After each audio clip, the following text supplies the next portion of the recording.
got a recent top event finisher and maestro of card games of all kinds, Majin on Icelander Stormbind, a classic, a very popular pick right now, versus Josef Mendez on our second Levaya of the day. So Levaya still doing quite well. Absolutely, and Majin rocking that commissioned Icelander and Waning Moon, commissioned by Mara Ferris herself.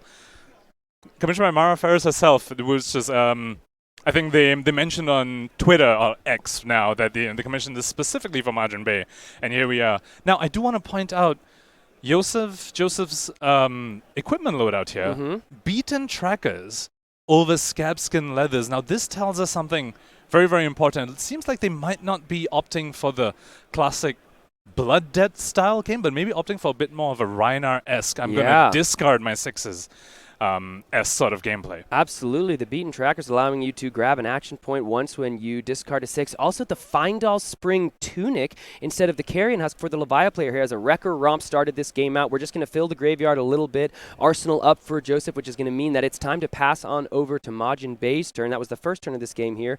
But like we're talking about, this is a very interesting equipment suite. We see normally a lot of Grasp of Darkness sometimes coming out for these Levaya players. The Null Rune Gloves here going to be the AB of choice, along with that beautiful extended art spoiled skull down there.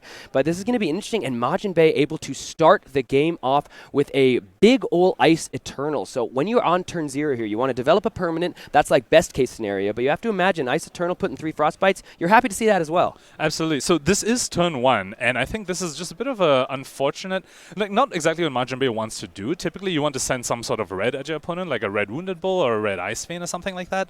Now Ice Eternal, when you pitch 2 blues for it, is kind of like a red Incarceration, except you spend 3 cards on it instead of just 1. However, it does come with that 3 arcane damage chaser. So that's obviously pretty important. We are in Vegas. Little arcane damage chaser for you? Absolutely. I'll take. Now, this Ice Eternal, because here's the thing. We get those 3 arcane damage as well. We get the 3 Frostbites, but they come together in that one package. So, Levaya going to have a lot of blues in the deck. And like we say, we're going to have to, it's going to be interesting to see the game plan here for Joseph, because we're going to go ahead and Arcane Barrier, get a lot of that damage taken care of. 3 Frostbites over. Is he going to be able to do much beyond a Claw? Is he going to have a setup for himself like a Swing Big, one of those big, just 2-card big plays that Brutes are known for that he can fight through these Frostbite with? It's going to depend on what's in the arsenal. Absolutely, and we know on Majin Bay's side he arsenaled that Polar Blast, so that's another thing. Josef knows what Majin Bay can potentially do. It looks like he just chose to pass, and it's back over to Majin Bay. He also did not use that Polar Blast in arsenal, which makes a lot of sense when you see your opponent is holding cards back to potentially pay for AB. There's no point wasting your cards on the opponent's turn. Looks like he's opting to do it on his own turn, asking the opponent, do you want to pay or do you want to let my Wounded Bull, my Fighting Spirit, get dominate? Yeah, so this Polar Blast coming out from Arsenal here actually has relevant text all of a sudden. Without the cost being paid, the next attack's going to have Dominate. Unfortunately, it is just going to be a Scar for a Scar. Yep. So not a Findall's Fighting Spirit, not a Wounded Bull. This is just going to be 4 Dominate and Go Again. 2 keywords not often seen since the days of Starvo. On the same card. Oh my God! No! We don't talk about him. We don't talk about him. So Majin Bay out here with the Scarfar's card with Dominate, of course. Not going to be super relevant. You rarely want to block more than 1 card against a Scarfar's card. Anyway, let's see how Josef responds to this, and posturing to put the beaten trackers on the combat chain here as to block with, which makes a lot of sense. You don't know when the Icelander is going to stop sending physical attacks at you, so you want to get full value from your armor as soon as you can. And going back to the Tunic that you talked about earlier, Sam, I do really like Tunic into Icelander for the very, very important reason of Coronet Peak. Because if you're running something like Carrion Husk, well, firstly, you don't even know whether Icelander is the Arcane version or the Bull version. So Carrion Husk can be a bit of a liability if they are on Arcane. On the other hand, when you have Tunic, you can sometimes just use your Tunic to pay for the Coronet Peak and keep your whole hand, whereas if you have Husk, you always have to trade card for a card, which favors the Icelander. Absolutely, and these days, it's never clear when you sit down against an Icelander exactly what kind of flavor of the deck they're going to be running. You bring a Carrion Husk, you bring your Scoutskin Leathers, all of a sudden, if it's the Arcane damage build that many players are seeming happy to run these days, those armor pieces are very much dead in the water. So hedging the bets a little bit is Josef Mendez working a lot of Arcane damage prevention into his equipment suite while also making sure he's able to get some block value when he can out of the beaten trackers, because that's probably the blocking we're going to see until that Tunic has to go later in the game. And we're just going to take the 7 here. Josef Mendez going down to 29. We're going to follow that up with the Waning Moon 4-2 for Majin Bay here. The 2 floating from that Polar Blast. Couple more damage coming across. Josef Mendez going down to 27. Majin Bay still sitting at a comfy 36 after the Arsenal.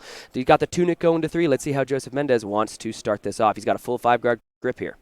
And I do want to come back to the lack of Polar Blast that Majin Bay did on Josef's turn.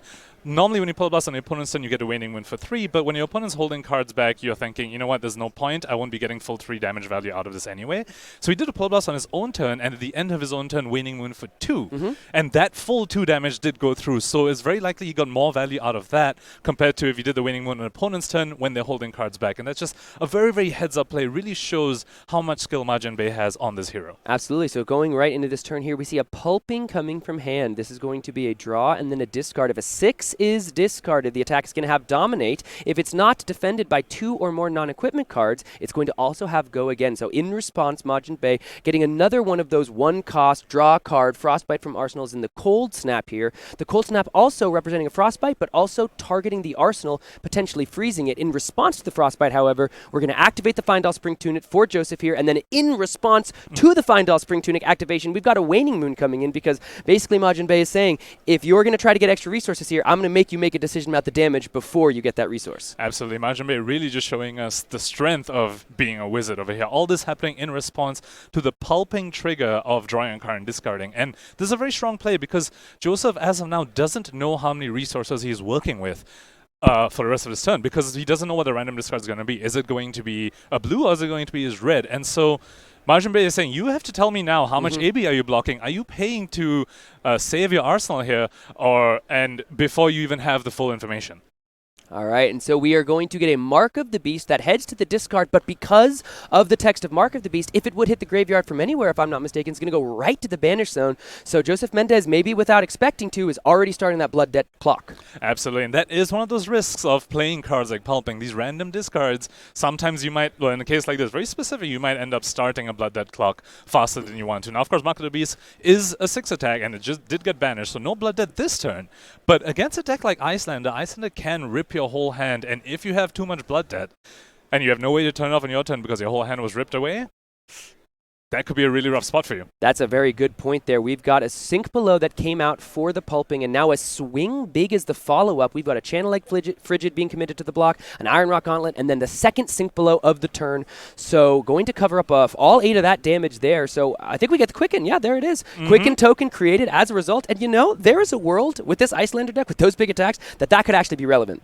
Yeah, and I really like that Iron Rod block from Majin Bay here. Not necessarily because it covered a breakpoint, but he's recognizing that Levia doesn't really have that many breakpoints. Typically, the biggest hit effect that Levia could have is something like a CNC, which, you know, is not very scary for Iceland. They can just play out their arsenal in response. So Majin Bay is saying, you know what, I'm going to cash in my Iron Rod right here, knowing that your deck doesn't have a lot of on-hits, get my Quicken, and maybe that fuels my E-Strike later on. We know he's running it. We saw him play it. Maybe he can go E-Strike, draw a card, and really get value of that Quicken, or even double Wounded Bull. Oh my god, I didn't even think about the E-Strike. That's a Briar thing. Yeah. We got a different aria here coming out, maybe making use of the Go Again on a card like that. Now, looks like we've got an Unworldly Bellow being played there for Josef here. Absolutely. So Josef perhaps recognizing, you know what, my blood debt clock has unintentionally maybe has already started. Now he's saying, all right, I'm just going to start putting on the gas. He's already at a life deficit compared to Iceland, and you definitely do not want that. And so he's saying, I'm going to ramp up my blood debt even more now, and I'm just going to put the gas and hopefully get there. Yeah, so +4 being put onto the next Brute attack here. I believe it has to be an attack action card. 2 floating, that represents something like a Swing Big. No Frostbite being represented yet for Majin Bay, so Josef Mendez perturbed as he moves forward with this turn. He has priority. Something's getting +4. Blood debt is turned off. If we see a flip coming up, we do have that Mark of the Beast. We do have the Graveling Growl that just hit the banish zone. So Josef deciding how does he want to go ahead and utilize the effect of that Unworldly Bellow, making the most. Again, there's not a lot of on-hit effects. It's pretty much just numbers and damage here. So how does he want to continue the turn? Absolutely. And coming back to the flip, actually, the flip is very, very tricky to do against any wizard, not just Icelander, because you need to hit 13 exactly from taking blood debt, but Icelander can pop the Striders and say, okay, you want to go down to 13 from your blood debt, but no, I'm going to make you go lower, and now you don't get to transform into Plasma Fett. That is a very good point, and now we have got something that I was going to bring up and was going to wait and see how this turn progressed, but we have our first Blood Rush Bellow of the game. So unfortunately for Majin Bey here, only able to represent the Frostbite off of a Insidious Chill, which costs a whole 3 resources from your hand. He's got 2 more cards to work with, does Josef, and now he's got Blood Rush Bellow giving +2, Unworldly Bellow giving +6. Those are 2 different bellows, but they're both doing the same thing. They are both making attacks go incredibly high, and Majin Bey definitely perhaps slightly regretting blocking with a channel like Frigid earlier, because you really want on a turn where the opponent goes Blood Rush Bellow, or even starts an Unworldly Bellow, you want to tax them as much as you can. Yeah, absolutely. Having something like Insidious Chill, not only does it barely tax them with just 1 Frostbite, it also took a full 2 cards from you. You took your arsenal and you've pitched a full blue for you and have 3 cards remaining to block. Well, and interestingly, the Insidious Chill here only having the 2 block, it seems like he really was valuing that Quicken token. The Channel Like Frigid had the 3 block, the Insidious Chill had the 2 block, so the Insidious Chill went to the arsenal. However, this is just going to be 2 of the Mandible Claws, so this is going to be representing damage buff from the Blood Rush Bellow. They might be checking the Unworldly Bellow themselves, because I think the Unworldly is just for action cards. I believe so too. Now, Josef, Josef does have 1 floating here. Now, the recent Levier list, speaking to Ethan about this, recent Levier lists do run a fair number of 1-cost cards like Savage Feast, and of course Boneyard Marauder, but it looks like Josef is just passing over here. So fascinating. Not getting full value from Unworldly Bellow or even Blood Rush Bellow. The Blood Rush Bellow was a +4 that turn. Yeah, now you saw Josef take a long time before he committed the Blood Rush Bellow to the turn. Now we're going to see a Findall's Fighting Spear here coming in. We're going to not gain a life because we're at parity, so 24 all. This is going to come in for 7. Going to get the Go Again off the Quicken token with only 1 card left in hand, though. You have to imagine that Quicken is going to be not super relevant on this turn, but that Blood Rush Bellow was a really important... I mean, you still got 10 damage down on the Icelander player, both of you sitting at 24, but you have to imagine, rather than just give yourself more cards in your banished, more blood debt, you wanted that +4 off the Unworldly Bellow to really matter. Especially in a game set like this, you really need your Blood Rush Bellows to get over the life disparity over here, because even though they're even, one on one side is a wizard. That means when you're even, you're actually behind, and you need to be ahead 100%. to be even. So 100%. Blood Rush Bellow is one of those cards that you really look to get you to that point, and I think Josef probably was just hoping to draw maybe an extra resource card from the Blood Rush Bellow, precisely. but he just didn't find it there and ended up having a bit of an underwhelming turn because of it. And we have to remember, he took damage to make that play. He said no blocks. Yes, he said no blocks on Majin Bey's attack that turn. Exactly. To do that play, he's definitely not feeling very happy about that. We're going to have to keep a close eye on Josef's arsenal here, because you have to imagine that that's probably something he was hoping to deploy off of those Blood Rushes and off of those 2 different bellows, off of the double trouble bellows. You have to imagine that's something he was hoping to deploy. So when that does go ahead and get thrown out, we'll have to see what it could have been on that turn. Now, Majin Bey, go ahead and check in the Spoiled Skull, wanting to make sure he understands it's AB2 or AB1? It's AB1, and what it allows you to do is choose 3 cards in a Banish Zone, and then you pick one at random, and you get to play it that turn. And obviously, you destroy the skull in the process. So we're probably unlikely to see that happen, because that is a critical second piece of AB that Josef has access to. So, popping it could be a little suspect, but, if it helps with your final push, if it helps getting your extra attack from a Blood Rush Bellow buff, for example, or an Unworldly Bellow buff, then we definitely might see that happen. Oh, so we are seeing a Dread Screamer here. It looks like it's a red variety, so we're going to banish 3 more cards from the graveyard, hopefully getting Go Again here. So you have to imagine that there just wasn't the resources to do what he wanted to do on that big turn. But this one, we're going to banish, it looks like at least a swing big. Yeah, there's a couple 6s, so this is going to have the Go Again. Blood debt count going up. This is going to be 6 with Go Again. Only 2 left in the graveyard, but we're going to get that Dread Screamer at the end of the turn, so all of those banished 3 costs will be satisfied, or will be able to be satisfied. Majin Bey just going to go ahead and take the damage there. If it was only 4 damage, it's going to be the blue, Yes. So that was what is an arsenal, and really tells us that Josef was hoping for that extra resource card. Now, critically, a play that some Leviers might do is you close the chain after a Dread Screamer to get that 3rd card in your graveyard, and so you can follow up with something like a Boneyard Marauder, which requires 3 cards in your graveyard. Now, of course, Josef here following up with a slithering Shadowpede. At least, it's a Shadowpede. Yeah, it skitters, it slithers, it crawls. It moves around in ways that make me very uncomfortable. We're going to buy a 3 block, that Warmonger's Diplomacy being put in front of that attack, so 4 damage being taken there, or 3 damage being taken, going down to 17. We're in round 3 of the National Championships here. Majin Bey, because he went down to lower life, going to get the Go Again off this Scar for Scar. We still haven't seen any activations off the Insidious Chill. He took a lot of, he had to develop that on a turn that could have been much scarier, but this is going to be for go again. Josef Mendez sitting at the 20. Blood debt count going up, has been able to turn it off every turn, but we've got a pretty important threshold coming up of that 14 to 15 when the potential flip is on the doorstep. And that's exactly where Insidious Shield can come in very, very handy. Now, we spoke about a life parity just now, but we didn't talk about was the Insidious Shield. So not only is Majin Bey at life parity against Olivia, he also has a full 3 counters on his Insidious Shield. So he's definitely feeling very, very good here. And as you spoke about, the threshold is coming up. Does Josef even plan to flip in this matchup? It sounds like you probably need to get to put enough pressure on the Icelander to actually eke out the game, but it is extremely risky to do because of Storm Striders. Absolutely. Now, that Spoiled Skull represents such an interesting little quandary for Josef because it's a way to get an extra damage or potential damage through. Maybe you have to play one of the cards in your Banish Zone to turn off Blood Debt on the turn, but then if you do so, you get rid of one of your Arcane Barrier sources. So it's going to be very interesting to see if that's really just there for defense or we have to see it proactively used depending on the problems that Majin Bey is attempting to present. Because if there's anything Icelander is trying to do, it's present some annoying freaking problems. Definitely. Very, very problematic hero to face against. So, of those problems... Icelander is so problematic. Icelander getting cancelled all over the place. Just of those problems, Scar here, Majin Bey is still not having used that arsenal, which means it could be a red, potentially an Ice Vein. And there we go. It is a red Ice Vein. Fusing with an Insidious Chill here. Now, this is not the ice card you want to refuse it when you already have 1 chill out and your opponent's already this low. You're unlikely to get full value from a second chill. Yep. So we might see him opt to just pitch this for Waning Moon over here instead of arsenaling it and then having a clogged up arsenal or something like Insidious Chill in there. But yeah, this is, once again, just more problems for Josef here. Well, and interestingly, you have to wonder, though, because this represents 2 different forms of taxation. We have the Insidious Chill trigger that's now going to have to resolve buying a card. We have 5 arcane damage coming across to Josef with an on-hit discard or, pay more resources. So that's another card being represented. So perhaps that Insidious Shield is going to feel a little safer when there are only 2 cards left for Josef to work with. One of them looking like it's an Art of War. I don't know if we're going to be able to do much with that on this turn that there's only 2. He just has to take the full 5 there, going to 14, dangerously low. And this is the Blood Debt turn. This is the threshold. So is Majin Bey going to activate Waning Moon here to force that? Oh, he's saying no, but he still has the option to Waning Moon right now on Joseph's turn. Yeah. So this is so cool. So, yeah, this is extremely. Let's see what Josef even turns off Blood. Okay, so it looks like he isn't turning off Blood Debt this turn, so this is very face up. Yeah. Majin Bey knows. Oh, it's a Beast Within going to the graveyard. We got a Beast Within trigger on the stack, and it's already over. He can't flip. Majin Bey doesn't even need to Waning Moon or Striders at all. The flip simply cannot happen.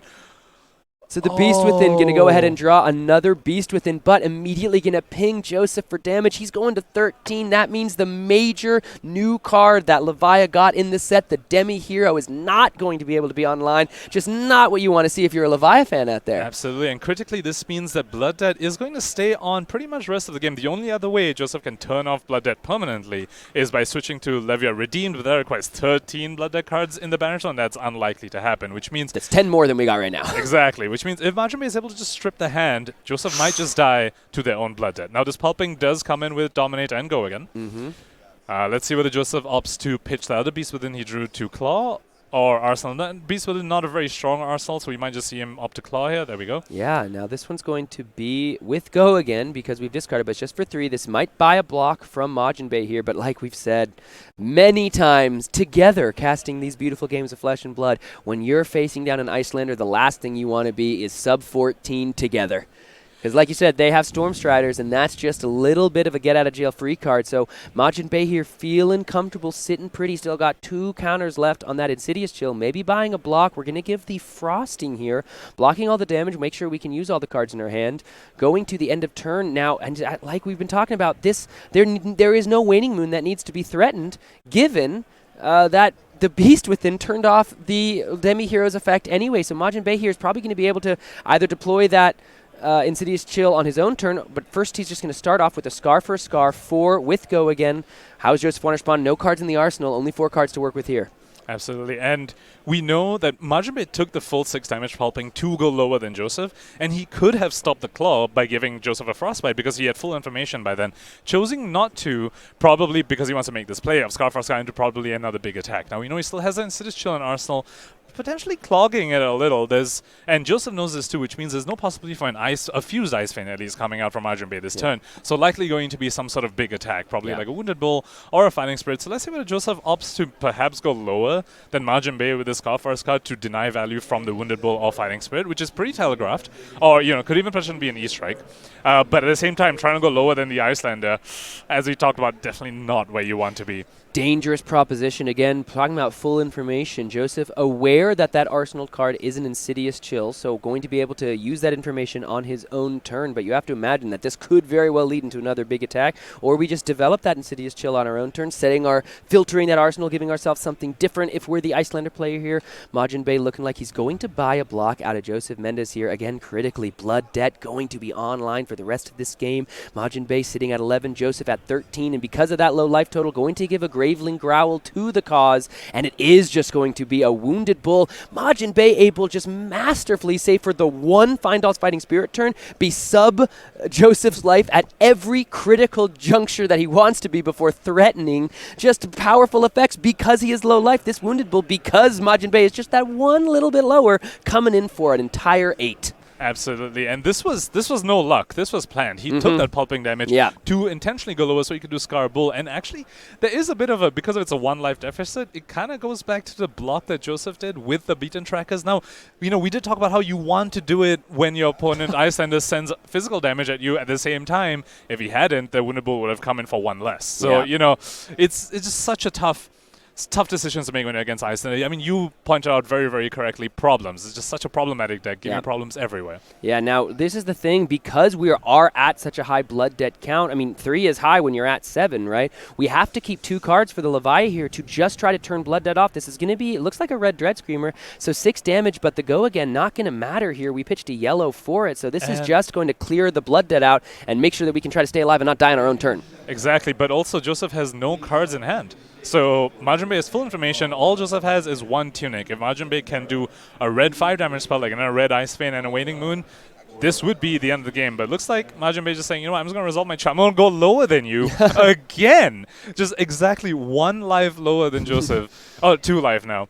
And say, all right, I'm going to keep 3 cards. And I feel like this is an Ice Vein. I mean, 2 Insidious Chills here. If this is an Ice Vein, it's coming out. This is going to be 2 Insidious Chill triggers. It's going to be 1 Aether Ice Vein. That's going to require a singular other card being at least pitched or donated to the cause after you. And that's before you have to think about the damage that's coming across. We have a blue Aether Hail headed to the Arsenal. That's a damaging spell. We've got a Waning Moon. That's a damaging weapon at instant speed. We've got Storm Striders. This is all coming together to potentially mean the end of the game here, folks. Absolutely. Now, Josef does have Tunic up, which means he does have the line. Oh, wait, no, there's 2 Insidious Chills. Never mind. If there was just 1, you could pitch 1 blue and Tunic to pay for all that. You take the full arcane damage, but there's 2 chills, so, you could pitch 2 blues to pay for all of that, but at this point, you're probably just opting to discard your reds and use your blues to save life. But it looks like Josef is either dying to Blood Debt on his own turn or to this Aether that's going to be parked in Arsenal, so...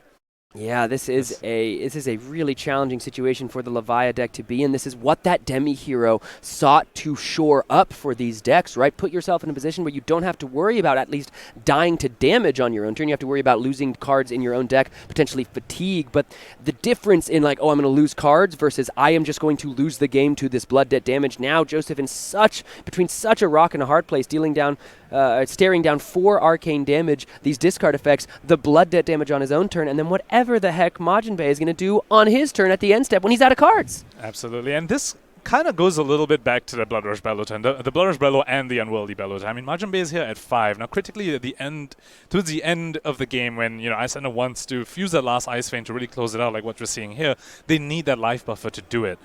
And in this case, Majin Bay is just at 5, so he did take a lot of damage to be able to pull this off. But had that Blood Rush Bellows been just slightly better, if he managed to do that 8 damage Dread Screamer, this could have been quite a different game. Absolutely. I mean, you are able to give the Coronet Peak to block with. We haven't seen that activated yet, but that's 8 damage, like you say, represented. Even with the Coronet Peak, that's 7. So you'd have to give a card at that point, and all of these ripple decisions from there are the way that Majin Bay was able to get in this position here to potentially close this game out. That's a very good point. That Unworldly Bellow not being able to find the value, really big. I apologize. It actually would have been a 12 damage Red Screamer because the Unworldly Bellow didn't actually buff anything. Yes, it would have been 8 from the Blood Rush, and then +4 from Unworldly. So certainly a different game. Certainly a different game. Especially since remember that Majin Bey had the Insidious Chill in his arsenal. He could have been very punishing, but he got a bit bailed out by Josef not drawing enough resources, and now we see him do the Spoil Skull just to potentially try and get out of dying to Blood Dead, but Majin Bey here says, nope, here's 2 Insidious Chills, here's a Red Ice Vein, here's a Waning Moon. Yeah, that's going to do it, folks. Like we said, that Spoiled Skull ended up having to be potentially thrown out there as a proactive use to turn off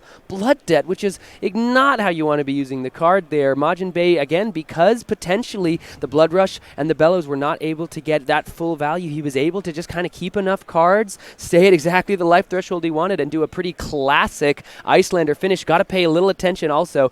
We saw him over there just briefly before the screen change, but those beautiful altars that we see from Majin Bey, those were Mara Ferris originals, if I'm not mistaken. I saw them on Twitter. Really cool, like almost pixelated Icelander there, the Waning Moon. I know you guys were staring at it throughout the game, so I did want to get that a quick shout out. Focused on the game during the gameplay, but just do want to shout those out because they were beautiful. Yeah, I did call it out at the beginning when they were doing the prep, but yeah, during the game I was definitely not distracted by Mara's beautiful, beautiful commission. Hard not to only looking at the game. So what a game for round 3 there. We do have a backup match that we're going to be getting ready for you shortly, but looking at, that's kind of a classic, right? Or not, excuse me. It's not a classic except for today's meta. Levia has not been a classic in the metagame in recent years. But in terms of what you're maybe expecting out there at Nationals, you know Icelander is going to be a heavily represented deck. But with the new Demi-Hero, with players like we saw last round, good friend of ours, Ethan Van Sant, out there showing how it's done on stream day in and day out, you know Levia is going to be a popular pick. But that's a really important matchup you need to shore up. I was under the impression